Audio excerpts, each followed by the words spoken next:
Hello everybody and welcome to the Win Daily Show right here on Reach TV, brought to you by our friends at WinDailySports.com. That's right, Matt. We are getting ready for another winning week in the NFL. That's right. Our experts at WinDailySports.com are using their projection models and their analytics, and we have their DFS picks for this week. So let's kick it off with the king and quarterbacks. I'm going with the Atlanta Falcons quarterback, Matt Ryan, again this week. This team throws the ball a ton. He's throwing for 300 yards every week. It's going to be a shootout against the Arizona Cardinals, who have given up 12 passing touchdowns. Only the Washington Redskins have allowed more in the NFL so far.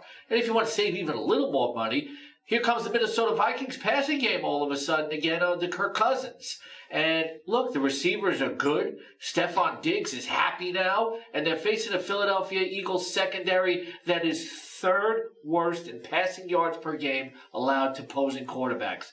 So, Jason, what do you got at QB this week? I want the opposite side of this Falcons game. I like Kyler Murray. He's a dual-threat quarterback. He's going to rush for 30, maybe 50 yards. He's going to get in the end zone, probably by legs once, in the air twice. He's got Larry Fitzgerald. And this Falcons secondary just got ripped up by the Texans in Week 4 with Deshaun Watson, Will Fuller, and DeAndre Hopkins lighting them up. And I think Murray does the same thing. He's got a nice floor of 20 points and could probably exceed 25, maybe 30 points, depending on the site. The second guy is Deshaun Watson. He's going to be in the highest scoring game. He's versus the Chiefs. The Chiefs play at an up-paced tempo. He's got Hopkins, he's got Fuller, he's got a lot of options to throw the ball to.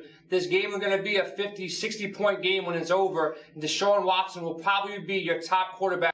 Interesting takes. Absolutely. There are always interesting takes on WinDailySports.com. And now I'm curious and interested to hear what the $500,000 man Jason Mezrahi has to say about the running back position.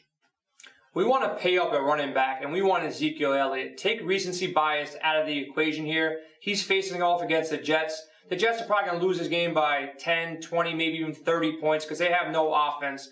Game script's going to be in Ezekiel's favor here. I think he finds the end zone 2 times, goes over 100 yards, and Dallas cruises to an easy victory. The second guy I like is Alvin Kamara versus these Jags. The Jags defense, they've been getting lit up. Christian McCaffrey tore them up in Week 4, and I think Kamara does the same thing in Week 6. He'll be catching balls out of the backfield. He'll find the end zone finally, and he'll have a big game against these Jaguars. He is still the focal point of this offense. You just haven't seen it recently. Scott, what do you got at running back going into Week 6? I got some picks to save you some money. And we'll start with Mark Engel going against Cincinnati, the Bengals. And they might as well be named the Bagels because they have so many holes in their defense. No team has allowed more receiving yards to running backs, and they have allowed the second most rushing yards to running backs. So it's a cake matchup. Cake, Bagels. I guess I'm getting hungry. And if I'm hungry for some more points, I want Derrick Henry this week against the Denver Broncos. I can count on him in a cash game and maybe even in a GPP this week. The guy scores seemingly all the time, and the Denver Broncos have allowed the 5th most rushing yards to running backs this season. As always, good information. And I bet my man, the king, has some great intel on wide receivers. Good game to look at for fantasy purposes this week in DFS is the Bengals and the Ravens. The Ravens just don't have the defense they used to. They're allowing the most receiving yards in the AFC to opposing wide receivers. So for that reason, I like Tyler Boyd. Now, everybody remembers Will Fuller from last week. You know, Jason was telling you about him, and everybody went daily. But this week, the ball goes back to DeAndre Hopkins. He hasn't scored or hit 90 yards since Week 1. He's too good of a wide receiver not to bounce back from these kind of performances. This is the week where DeAndre Hopkins gets involved in the flow of the offense in a major way for the Texans. What about a wide receiver for you, Jason? I like Adam Thielen. You saw him have a bounce-back performance in Week 5. Kirk Cousins started throwing the rock around a little bit more, and Thielen gets to face the Eagles. The Eagles have one of the worst secondaries in the league. I can easily see Thielen getting the end zone twice again this week, going over 100 yards in this matchup. There should be a back-and-forth game here where the Eagles will be scoring some points. So hopefully the Vikings has a shootout here, and Thielen's a good matchup against the secondary. The second guy I like had a monster game in Week 5. Amari Cooper just lit up the Green Bay Packers, but it wasn't enough. This week he faces off against the Jets. The Jets can't score many points, but the Cowboys will be scoring points. They'll go through Cooper in the air. Those are the 2 wide receivers I like in Week 6. The King's picks always help you take the crown. Well said, Krista. Now we turn to the jewel of WinDailySports.com. Jason Mezrahi is going to kick us off with picks at tight end.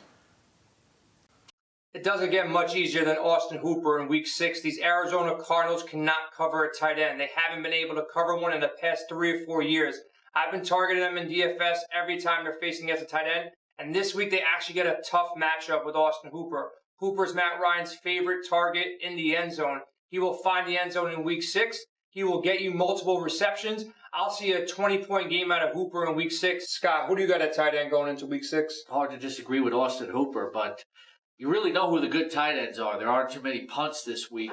I don't think I'm going to go back to Noah Fant again. So I'm going to go with pay up for Zach Ertz this week. He goes against the Minnesota Vikings. The Vikings have a reputation of being a strong defense, but they've allowed 47 receptions to tight ends, which is the third most in the National Football Conference. And now for defense, let's have a conference with Matt Stryker.